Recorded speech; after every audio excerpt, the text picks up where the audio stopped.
Brown ata, Gilbert Keith Chesterton. Brown atanın Cəhaləti silsiləsindən 1911-ci ildə çap olunmuş kitabdan tərcümə. Sapfir xaç. Səhər səmasının günəş lenti ilə dənizin parıldayan yaşıl lenti arasında buxar gəmisi İngiltərə sahillərində lövbər saldı və oradan çıxan dəstə insanın kölgəsi qaralırdı. Bizə lazım olan adam onlardan heç nə ilə fərqlənmir, heç o da fərqlənmək istəmirdi. Yalnız əynində olan kostyumunun bayram zərifliyini nəzərə almasaq, əlbəttə ki. Onu da demək ki lazımdır ki, geyimi heç də onun baxışlarındakı işgüzarlığına uyğun gəlmirdi. Açıq boz rəngli palto, ağ jilet və boz mavi, zolaqlı, gümüşü saman papaq onun dərisinin tündülüyünü vurğulayırdı. Bir də diqqəti çəkən və Elizabet dövründən yaxalara vurulan qıvrımlı, yaxalığa bənzəyən qalın keçi saqqalı idi. Bizim bu qonaq avara adamın ciddiliyi ilə siqar çəkirdi. Heç kimin ağlına belə gəlməzdi ki, boz paltonun altında dolu revolver, ağ jiletin altında detektivin şəxsiyyət vəsiqəsi, saman papağın altında Avropanın ən ağıllı ağlı var idi. Bu dünyanın böyük detektivi olan Paris Gizli Xəfiyyə Xidmətinin rəhbəri Valentinin özü idi. Və o dövrün ən böyük cinayətkarını tutmaq üçün Brüsseldən gəlmişdi. Flambo İngiltərədə idi. Nəhayət 3 ölkənin polisi onu izləyərək tapa bilmişdi. Gentdən Brüsselə, Brüsseldən Hook van Hollanda qədər. Və düşündülər ki, Londona gəlmək lazımdır. Çünki katolik keşişləri ora axın etmişdi və onların arasında itib batmaq daha asan idi. Valentin hələ özünü kim kimi təqdim edəcəyini bilmirdi. Kiçik kilsə rəsmisi, yoxsa yepiskopun katibi. Məsələ onda idi ki, Flambo ilə bağlı heç kim heç nə bilmirdi. Bu usta doğru artıq uzun müddət idi ki, sükut içində idi. Necə deyərlər, Ronaldın ölümündən sonra sükut hökm sürürdü. Lakin gün var idi ki, Flambo kayzerlərdən də az məşhur deyildi. Demək olar ki, hər səhər qəzetlər onun yeni, daha da pis bir cinayəti törətməklə cəzadan qaçdığını yazırdı. O çox hündür, güclü və cəsarətli bir qaskon idi. Onun nəhəng zarafatları əfsanəvi idi. Bir dəfə ağlını təmizləmək üçün müstəntiqin başının üstünə qoymuşdu. Başqa bir dəfə qoltuğunun altında 2 polislə Rue de Rivoli küçəsində qaçırmış. O yalnız alçaldıcı əməllərin sahibi idi. Qanlı işlərə girməzdi və heç vaxt adam öldürmürdü. Yalnız ixtiraçılıqla böyük miqyasda oğurluq edirdi. Onun hər oğurluğu yeni bir günah hesab edilə bilərdi və dildən dilə gəzən hekayənin mövzusuna çevrilə bilərdi. O Londonda məşhur Triol südü firmasını qurdu. Bu firmanın nə inəkləri, nə sağıcıları, nə də ki süd qutuları, üstəlik südü belə yox idi. Amma minlərlə müştərisi var idi.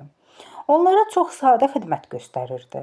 Başqalarının süd qutularını onların qapılarına daşıyırdı. Onun fırıldaqlarının əksəriyyəti olduqca sadə idi.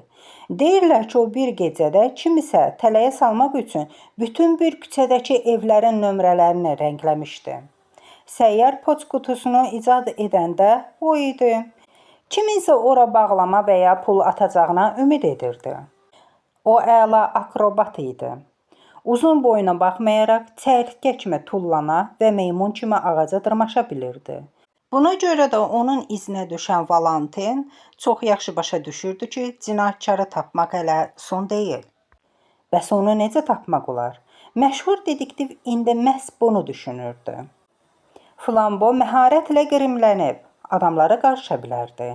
Yalnız bir şeyi gizlədə bilmirdi, uca boyun.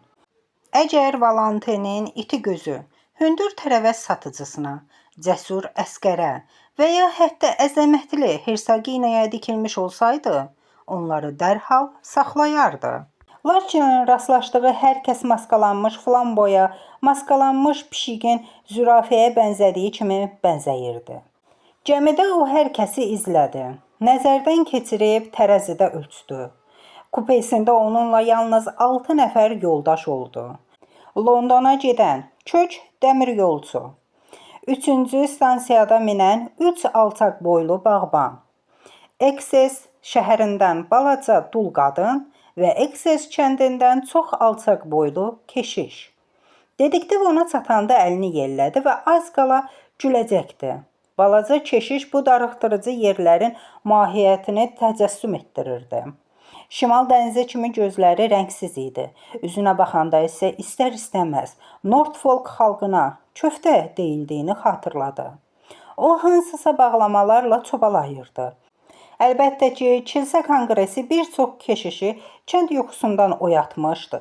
Kör və çarəsiz göstəpək kimi onlar da aldanaraq yerin altından çıxırdılar. Əsl fransız olan Valentin sərt bir skeptik idi və keşişləri sevmirdi. Lakin onlara yazığı gəlirdi. Buna isə hər kəsin yazığı gələrdi. Onun böyük köhnə çətiri elə hey aşırdı. Açıq aydın biletlə nə edəcəyini bilmirdi. Və demək olar ki, axmaqlıq həddinə çatan sadəlövlüklə hər kəsə qulaqlarını şəkləməli olduğunu deyirdi. Çünki mavi daşlarla bəzədilmiş əsl gümüş sikkə aparırdı. Kənd üslubunda rəngsizliyin və müqəddəs sadəliyin əyləncəli, qarışığı dediktivi bütün səyahət boyu əyləndirdi və keşiş böyük çətinliklə bağlamaları yığıb bayıra aparıb dərhalda çətirini götürmək üçün geri qaydanda. Valentin ona gümüşü təhlükəsiz saxlamaq istəyirsə, bu barədə susmağı ürəkdən məsləhət gördü. Valentin kiminlə danışmasından asılı olmayaraq, o həmişə başqasını axtarırdı. İstər kasıb, istər varlı geyimdə, istər qadın, istərsə də kişi geyimində. Hərçənd boyu 6 futdan aşağı olmayan birin. Məşhur cinayətkar 6 fut 4 düym idi. Qeyd. Fut, İngilis ölçü sistemində uzunluq vahididir və təxmini 30 santimetrə bərabərdir. Düym, Holland dilində baş barmaq deməkdir və təxminən baş barmağın eni götürülən bu vahid ölçüsü müasir dövrdə 3 santimetrə bərabərdir. Beləcə bizim cinayətkar 1 metr 90 santimetr boyunda olmalıydı. Qeydin sonu. Diqqətli nəzərləri sayəsində o Liverpool küçəsinə çıxanda oğrunu qaçırmadığına əmin idi. Scotland Yardda dayandı. Adını dedi və ehtiyac duyarsa kömək üçün müraciət etdikdə kömək ala biləcəyi barədə razılaşdı. Sonra başqa bir siqar yandırdı və London küçəsində gəzməyə başladı. Victoria stansiyasının şimalındakı küçə və meydanlarda gəzərkən birdən dayandı. Kiçik və təmiz meydan qəfil sükutu ilə onu heyrətləndirdi. Sən demə, Londonda belə tənha güşələr var imiş. Ətrafdakı sadə evlər bolluq içində idi, amma onlar boş görünürdü. Ortalıqda isə sakit okeanda bir ada kimi tənha, yamyaşıl ot örtüyü idi. Bir tərəfdə evlər daha hündür, dəhlizin sonundakı platforma kimi idi.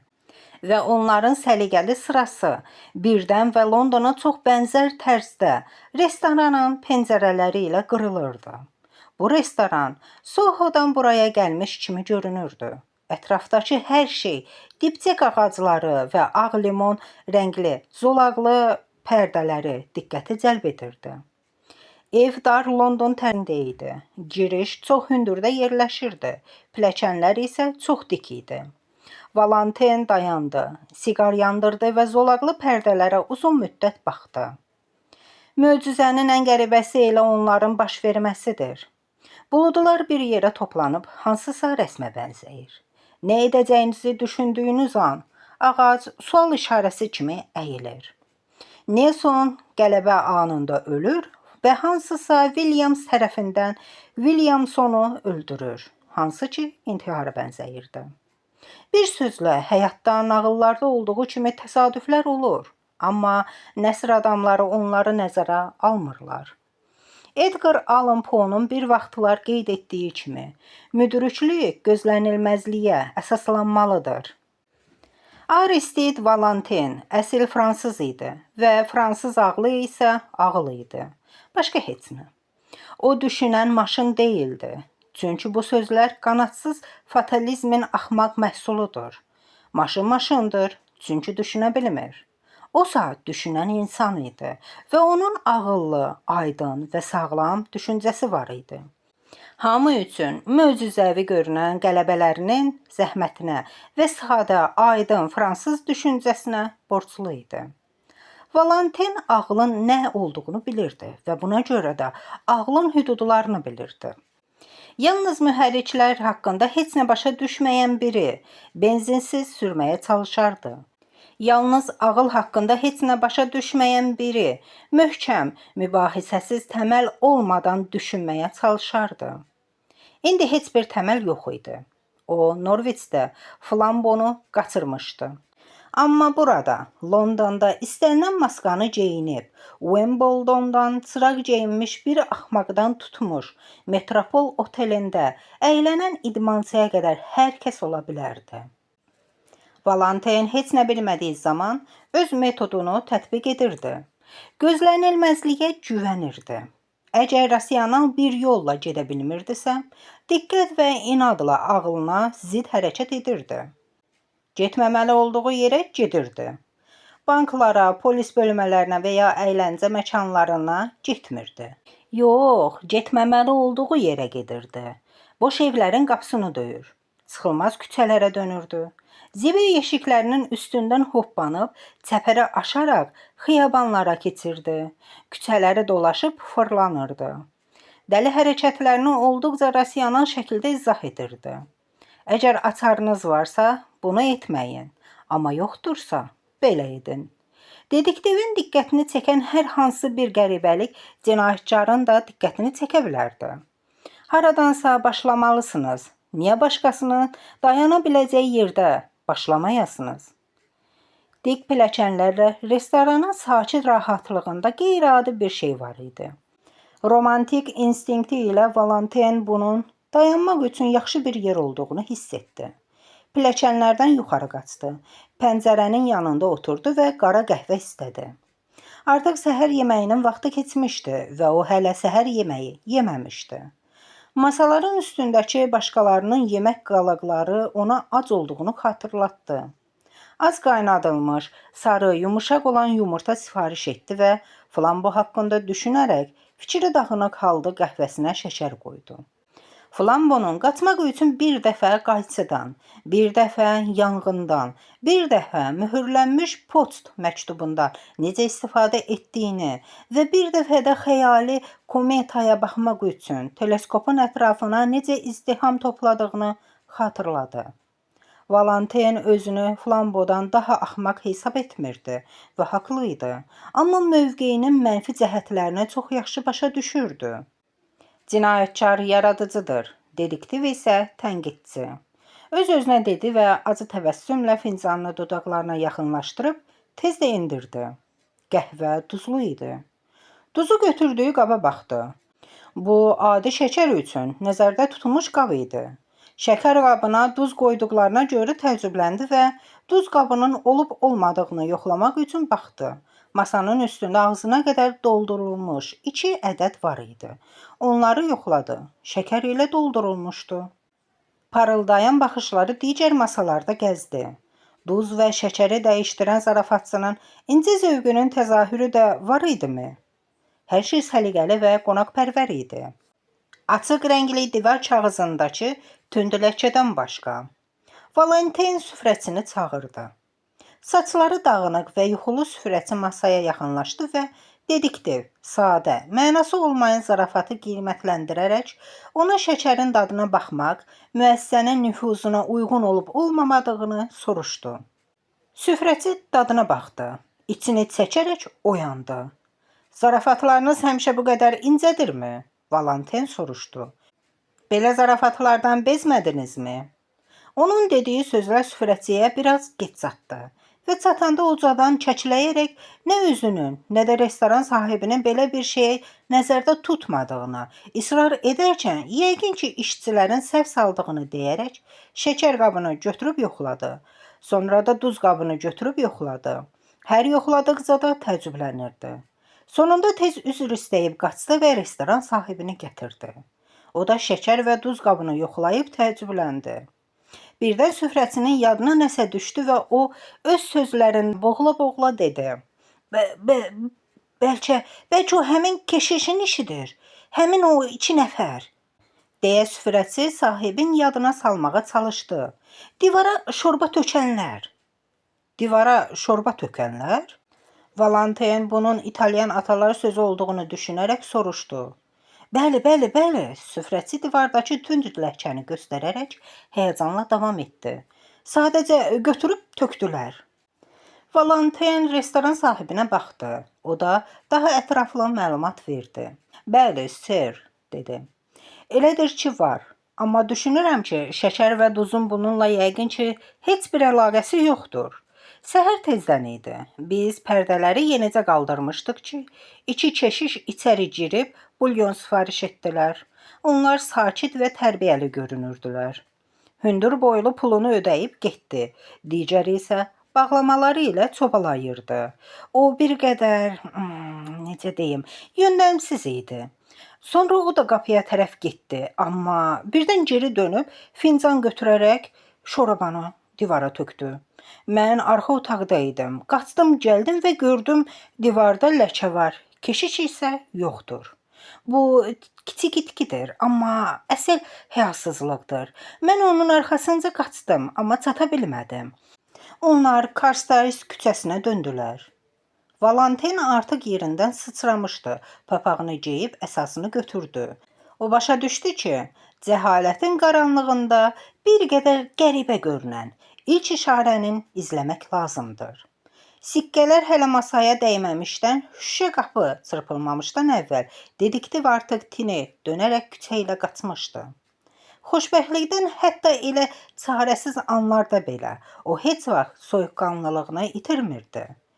Bir köşkün yanından keçərkən qəribə bir şey gördü və geri döndü.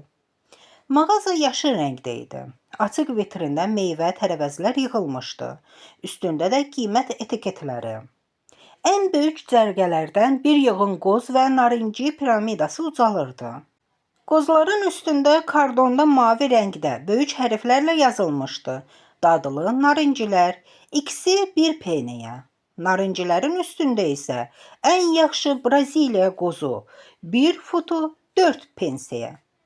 Valentin oxudu və belə bir yumorla bir daha qarşılaşdığını düşündü. Uzaqlara tutqun baxışlarla baxan, qırmızı sifət tərəvəz satıcısına dönərək yazıları ona göstərdi. Tərəvəz satıcısı cavab vermədi, amma dərhal kardonların yerini dəyişdi. Dediktiv əsasına söykənərək vitrinə baxmaqda davam etdi və nəhayət soruşdu. Əvvəlcədən üzr istəyirəm, ser, amma sizə eksperimental psixologiya və ideyalar assosiasiyası sahəsindən bir sual verə bilərəmmi? Sifəti daha da tündləşib bənövşəyi rəngə çalan satıcı ona baxdı, amma Valentin şənliklə əsasını yelləyərək davam etdi. Tərəvəz dükanının vitrinindəki qiymət etiketləri niyə bizə bayram üçün Londona gəlmiş keşişi xatırladır? Yoxsa daha aydın deyim, niyə qoz, narinci adlandırılan sirli şəkildə biri uzun, digəri isə qısa olan 2 ruhani ilə əlaqələndirilir? Tərəvəz satıcısının gözləri ilbiz kimi kəlləsinə çıxdı.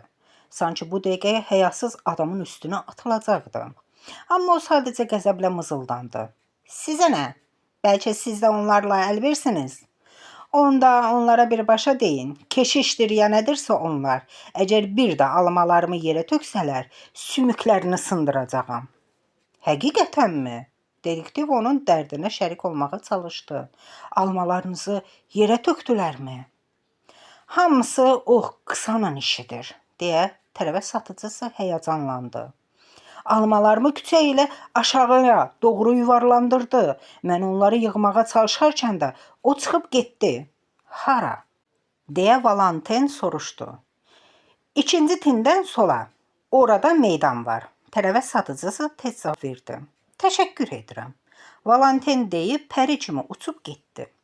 Soldakı ikinci tini dönüb meydanı keçərkən oradakı polisə səsləndi. Təcili məsələ, konstable, iki keşişi gördünüzmü? Polis qalın səsi ilə gülərək dedi. Bəli, əgər bilmək istəyirsinizsə, sir, onlardan biri sanki sərxoş idi. O yolun ortasında dayandı və hara getdilər, deyə dedektiv kəskin şəkildə onun sözünü kəsib soruşdu. Omnibusa mindilər, polis cavab verdi. Hampsteadə gedən sarılardan biri idi. Qeyd. Omnibus sərnişin daşımaq üçün çox nəfərlik at arabasıdır. Qeydin sonu. Valentin kartını çıxardıb tez əmr etdi. Mənim ardımca 2 nəfər göndərin və o qədər sürətlə irəli qaçdı ki, iri polis istər-istəməz əmrə tabe olmağa tələsdi. Bir dəqiqə sonra dedektiv meydanın digər tərəfində dayandı. Müfəttiş və mülki geyimli kişi ona qoşuldu. Beləliklə, sir, müfəttiş təntənəli bir təbəssümlə sözə başladı. Biz nə edirik? Valentin əsasını irəli uzadaraq dedi. Sizə o omnibusun üst qatından cavab verəcəyəm. Və araba adamların sıxışdığı yerə girdi. Üçü də təngi nəfəs halda sarı omnibusun üst qatına oturanda müfəttiş dedi. Biz taksi ilə ora 4 dəfə daha tez çatardıq. Əlbəttə, lider razılaşdı. Hara getdiyimizi bilsəydik. Hara gedirik ki? Müfəttiş çaşqınlıqla soruşdu. Valentin düşüncəli şəkildə siqar çəkdi. Sonra siqarını ağzından çıxarıb dedi. Cinayətkarın nə edəcəyini biləndə onda irəli qaçırsınız. Amma bunu bilməyib təxmin edəndə sadəcə onu izləyirsiniz. Onun olduğu yerdə gəzirsiniz, olduğu yerdə dayanırsınız, ona çatmadan. Onda onun gördüyünü görəcək və etdiyini edəcəksiniz. Bizim üçün yalnız bir şey qalır. Qəribə olan hər şeyi görmək. Hansı qəribəlikləri? Müfəttiş soruşdu. Hər hansı. Valentin cavab verdi və uzun müddət sustu. Sarı omnibus Londonun şimalına doğru sürünürdü. Sanki saatlar keçmirdi. Dedektiv heç nə izah etmir, köməkçilər də susurdu. Onların içindəki şübhə isə böyüdükcə böyüyürdü. Onların içində şübhə ilə bərabər aclıq da böyüyürdü. Nahar vaxtı çoxdan keçmişdi və şimal rayonlarının uzun küçələri bir-birinin ardınca hansısa qorxunc teleskopun qolları kimi uzanırdı. Nəhayət London yoxa çıxdı. Sirk daxmalara, meyxanalara və bərbad çöllərə çevrildi. Yalnız geniş küçələrin və dəbli otellərin işıqlarında yenidən peyda oldu. Sanki 13 şəhərdən maşınla keçirdilər. Artıq soyuq bir qaranlıq düşmək üzrə idi. Amma dedektiv səssiz və hərəkətsiz halda ötüb keçən küçələrə diqqətlə baxırdı. Camden Town geridə qalanda polislər artıq mürgüləyirdilər. Birdən onlar diksinib oyandılar. Valentin ayağa qalxıb onların çiyinlərindən tutaraq faytonçaya dayanmağı qışqırırdı. Polislər tam çaşqınlıq içində pilləkənlərdən düşdülər və ətrafa baxanda Valentinin soldakı böyük bir pəncərəyə işarə etdiyini gördülər. Pəncərə saray kimi böyük bir otelin parıldayan fasadını bəzəyirdi.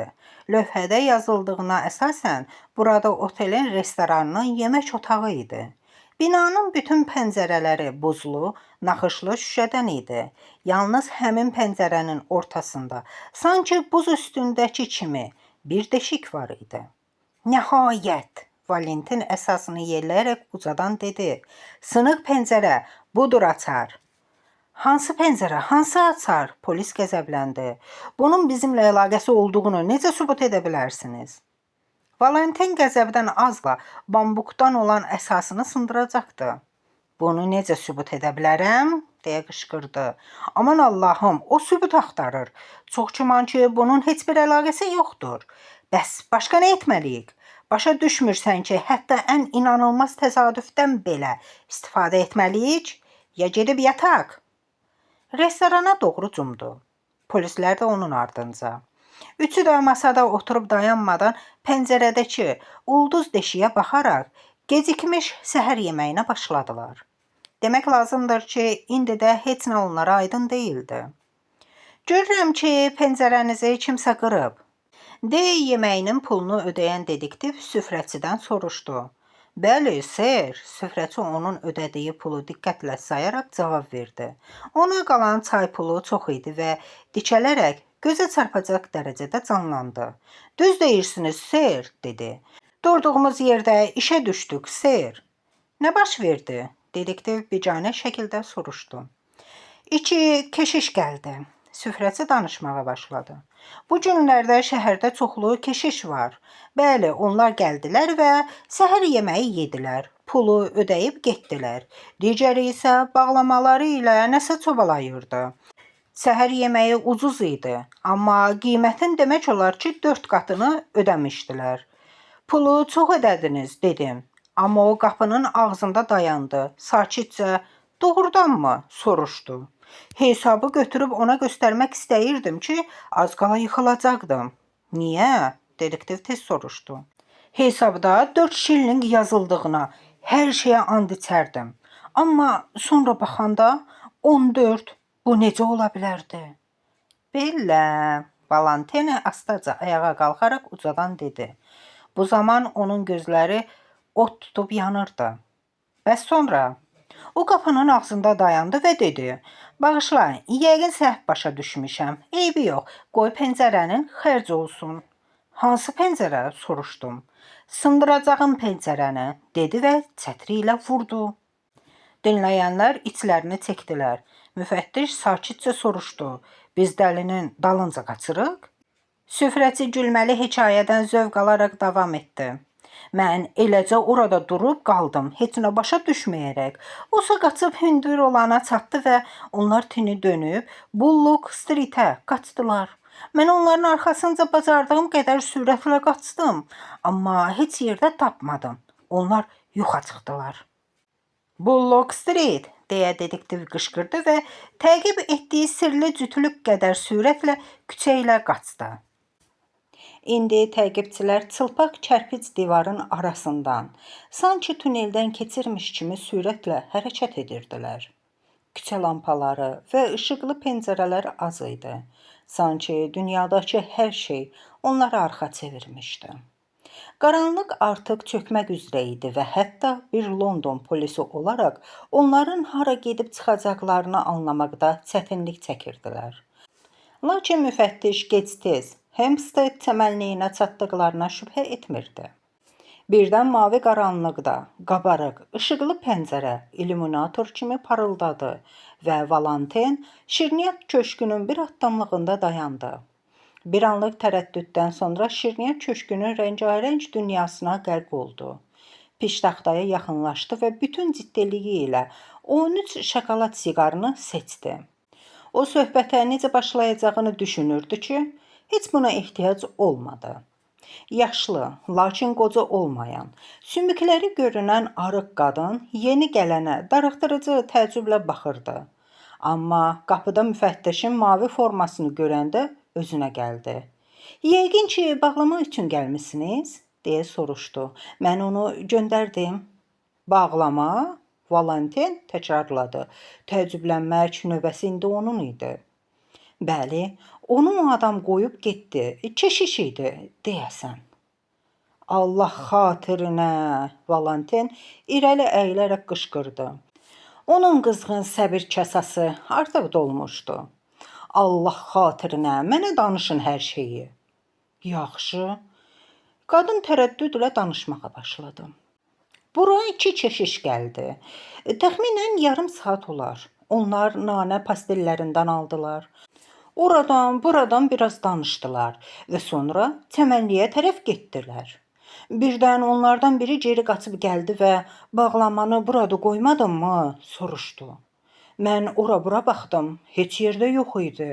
Onda o dedi, yaxşı, tapanda bu ünvana göndərərsiniz. O mənə həmin ünvanı və 1 şilling verdi, əziyyətimin müqabilində.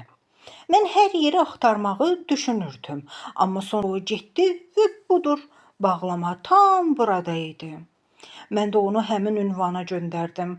Hara olduğunu tam xatırlamıram, amma haradasa Westminsterdədir.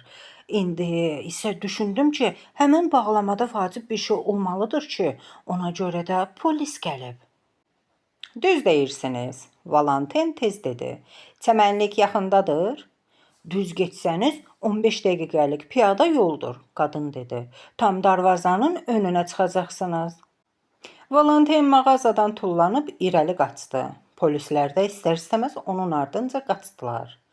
Şəhər ətrafının dar küçələri evlərin kölgəsində uzanırdı və açıq səma altında böyük bir boş sahəyə çıxan təqibçilər alaqaranlığın hələ də bu qədər şəffaf və parlaq olmasına təəccübləndilər. Mavi-yaşıl səmanın dairəvi günbəzi qara ağac budaqlarının arasında qızılı rəngdə parıldayırdı. Parlayan yaşıl alaqaranlıq çox tez bir zamanda tündləşməyə başladı və səmada nadir ulduzlar göründü. Günəşin son şüaları təpələrin zirvəsində qızıl kimi parıldayır, Londonlular arasında ən sevimli yer olan Sağlamlıq Vadisi adlanan yeri bəzəyirdi. Tənbəl vətəndaşlar hələ tam dağılışmamışdılar. Cütlüklərin bulanıq siluetləri skamyalarda qaralırdı. Haradasa uzaqdan yelləncəkdə əylənən qızların şən qışqırıqları eşidilirdi. Göylərin əzəməti, insan vulqarlığını örtbasdır etmək istəyirmiş kimi daha çox tündləşdi. Yuxarıdan aşağıya, çəmənliyə baxan Valentin nəhayət axtardığını gördü. Uzaqda, gah birləşən, gah da ayrılan cütlüklərin qaraltısı görünürdü. Onlardan yalnız bir cütü, daha tünd qara və yanaşı idi. Qara sutana geyinmiş iki kişi uzaqlara doğru gedirdi. Qeyd, sutana, katolik ruhaniləri tərəfindən geyinilən uzun üst geyim xalatdır. Qeydin sonu. Onlar uzaqdan böcək boyda görünürdülər, amma Valentin gördü ki, biri digərindən daha qısadır. Hündürboylu olan, təhsilli bir ruhaniyə yaraşan təvəzzökarlıqla və ədəbi şəkildə yeriyirdi. Onun 6 futdan çox boyu olduğu aydın görünürdü. Valentin dişlərini qıcadı və əsasını şiddətlə fırladaraq aşağıya doğru götürüldü. Məsafə azaldıqca və qara geyimli cütlük aydın görünməyə başlayanda, dedektivi həm təəccübləndirən, həm də təəccübləndirməyən başqa bir qəribəlik də gördü.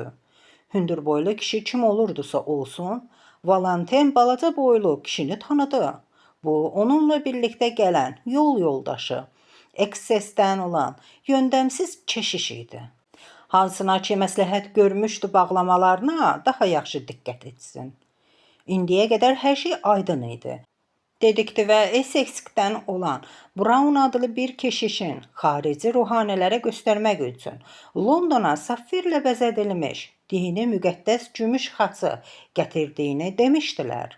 Əlbəttə ki, bu həmin daşlarla bəzədilmiş gümüş şey idi və şübhəsiz Brown da onunla gəmidə gələn yöndəmsiz kişi idi. Valentinin öyrəndiyini Flambo da asanlıqla öyrənə bilərdi. Flambo hər şeyi bilirdi. Əlbəttə ki, xacdan xəbər tutan Flambo onu uğurlamaq istəyirdi. Bu asandan asan idi.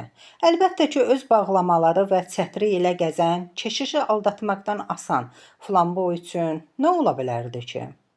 Hər kəs belə bir qoyunu, hətta şimal qütbünə belə sürüb apara bilərdi.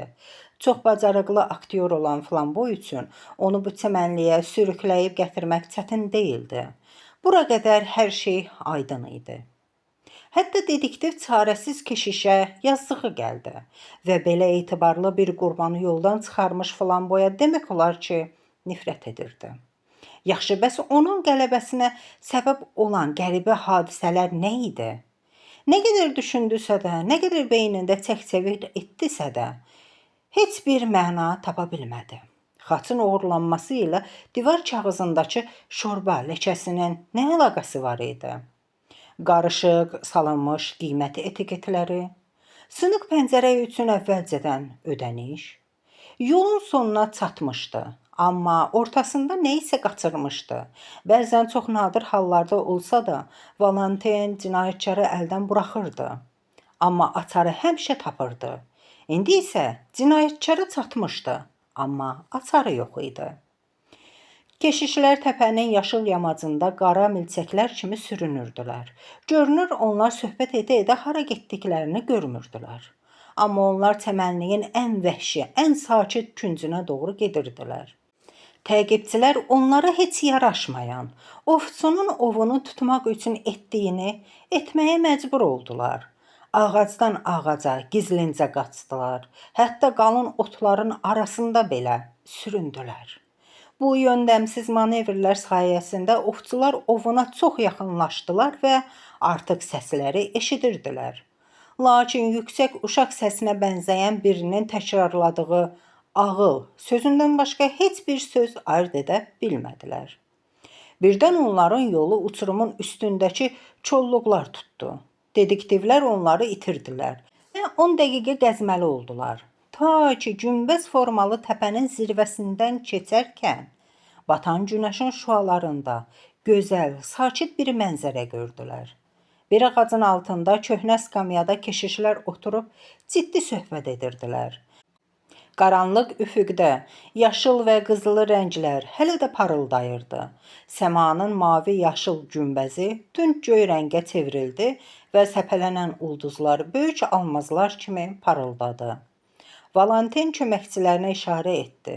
Böyük budaqlı ağaca yaxınlaşdı və tam sükut içində orada dayanaraq nəhayət qəribə keşişlərin nədən danışdıqlarını eşitdi. Bir-iki dəqiqə qulaq asdı və danılmaz bir şübhə onu bürüdü. Birdən o, İngilis polislərini parkın bu uzaq qaranlıq küncünə səhvən sürükləyər. Keşişlər elə keşişlər kimi dindar, sakit, bilikli şəkildə ilahiyyatın ən cismani sirləri haqqında danışırdılar. Essexdən olan balacaboy keşiş dünyəvi üzünü yana ulduzlara çevirərək daha sadə danışırdı. Hündür boylu başını aşağı əymiş halda oturmuşdu. Sanki özünü onlara baxmağa laqi deyilmiş kimi hesab edirdi. Onların söhbəti məsumdan da məsum idi. Ağ İtalyan monastırından və ya qara İspan kilsəsindən bundan əzəmətli bir şey eşitməmişdilər. İlk Brown atanın səsi eşidildi. Orta əsr sxolastikləri cənnətin yenilməzliyindən danışarkən məhz bunu demək istəyirdilər. Qeyd: Sxolastika, universitetlər ətrafında mərkəzləşmiş və xristian ilahiyyatı ilə Aristotel fəlsəfəsinin sintezini təmsil edən sistemli bir Avropa, orta əsr fəlsəfəsidir. Qeydin sonu. Hündürboylu keşiş başını tərpətdi. Bəli, dedi. Ateistlər indi ağla müraciət edirlər. Bəs bu dünyalar dünyasına baxaraq, başımızın üstündə ağılan, irrasional olduğu kainatın ola biləcəyini kim hiss edərdi? Xeyr, Brown ata dedi. Ağıl hər yerdə kamildir. Hündür kişi sərt üzünü ulduzlarla dolu səmaya qaldırdı. Kim bilə bilər ki, bu sonsuz kainatda? Deyə o yenidən başlamaq istədi, amma balaca boy kişi onun sözünü kəsdi. O sonsuzdur, sərhədi yoxdur və kəskin şəkildə ona tərəf dönərək əlavə etdi. Amma əxlaqi qanunların sərhədlərini aşmır. Valentin ağacın arxasında oturaraq səssizcə dırnaqlarını yeyirdi. Ona elə gəlirdi ki, bu an İngilis dediktivləri ona gülürlər. Axı, onları iki sakit yaşlı keşişin fəlsəfi cəfəngiyatını dinləmək üçün bu qədər uzağa sürükləyən məhz o idi. Qəzəbindən hündür kişinin cavabını eşitmədi. Yalnız Brown atanın dediyini eşitdi. Həqiqət və ağıl ən uzaq, ən kimsəsiz ulduzda hökm sürür. Ulduzlara baxın, onlar almaz və sapfir kimi deyilmi? Təsəvvür edin, hər cür bitki və daşları, parlaq yarpaqları olan brilyant meşələləri. Ayı, mavi, möhkəm, nəhəng bir sapfir kimi təsəvvür edin. Amma bütün bunların ağıl və ədalət qanununu bir zərrə qədər də olsun dəyişdirəcəyini heç düşünməyin. Opal düzənliklərində, mirvari qayalıqları arasında eyni köhnə əmri tapacaqsınız.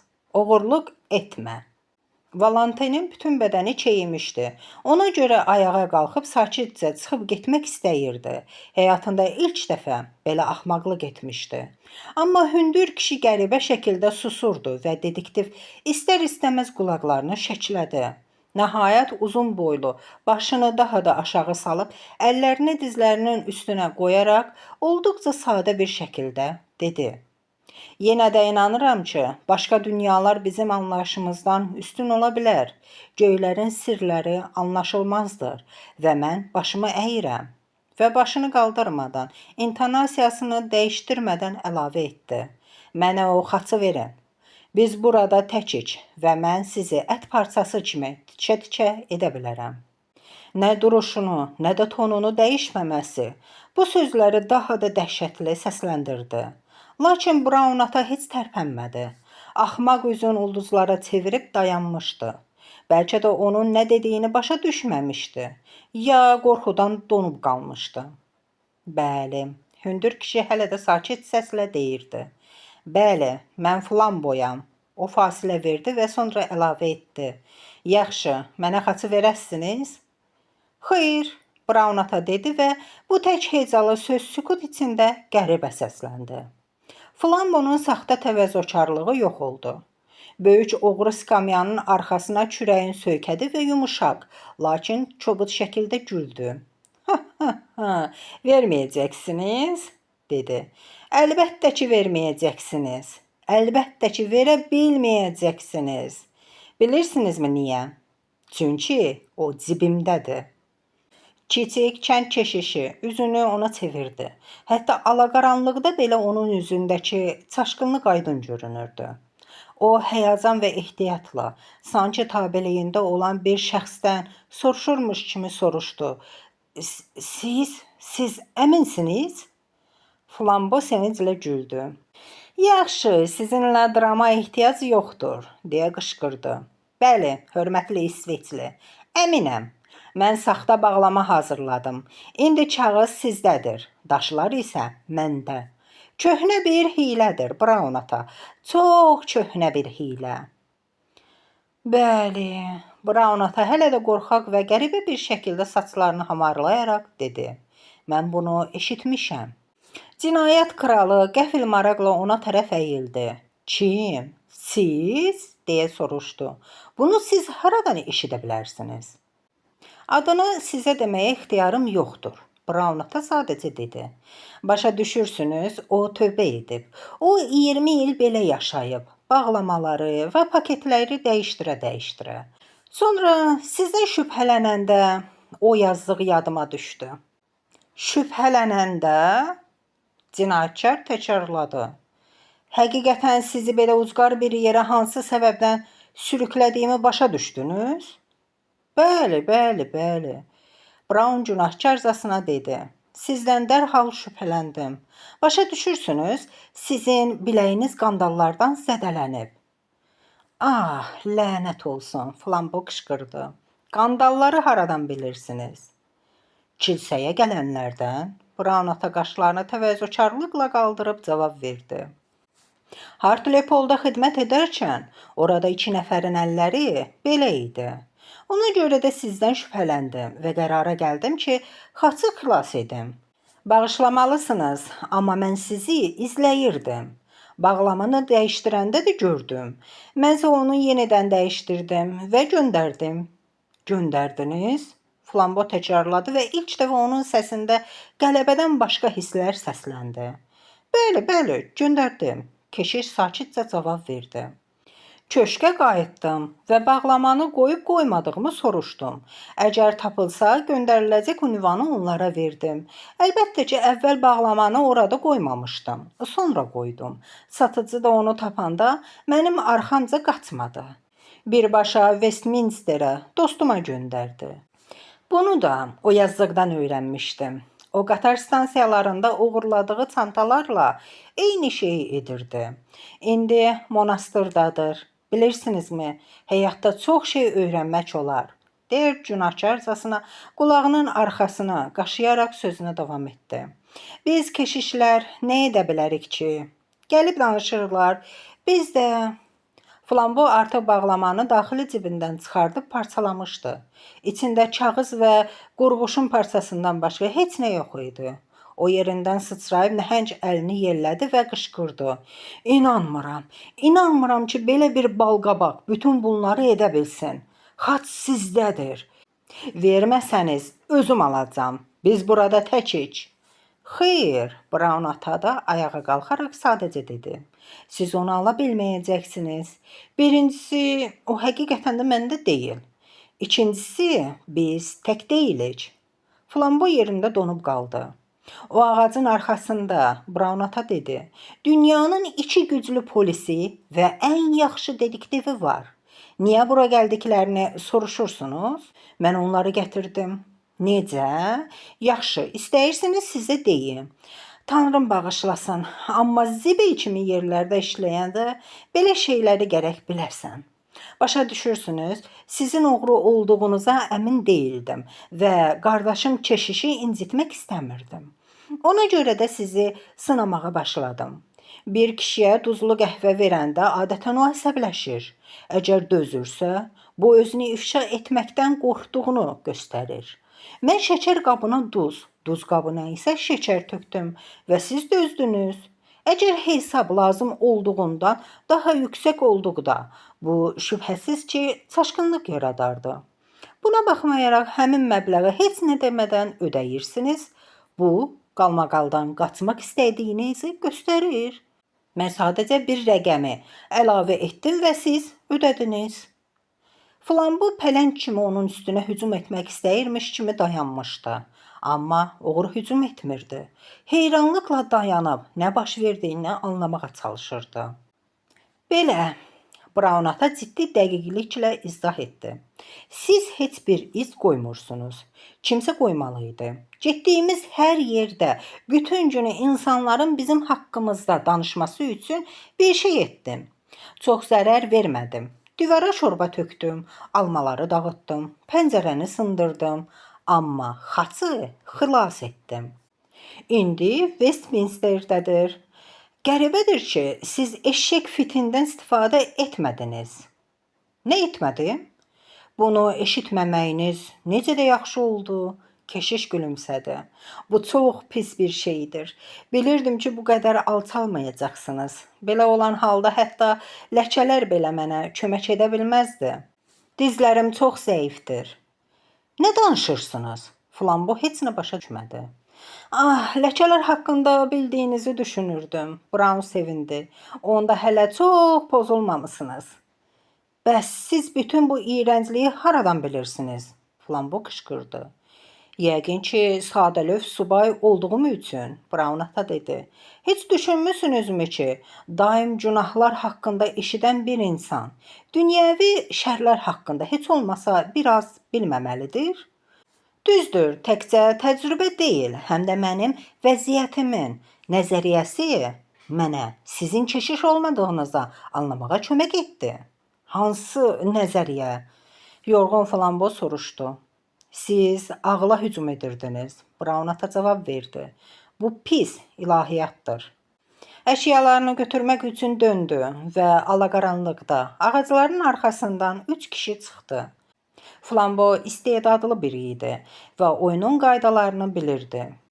Geri çəkilərək Valentinə dərin hörmətlə baş əydi.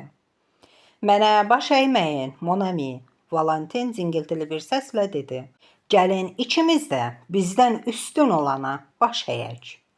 Kiçik kənd keşişi qaranlıqda çətirin tapmağa çalışarkən onlar başları açıq şəkildə dayandılar. Son.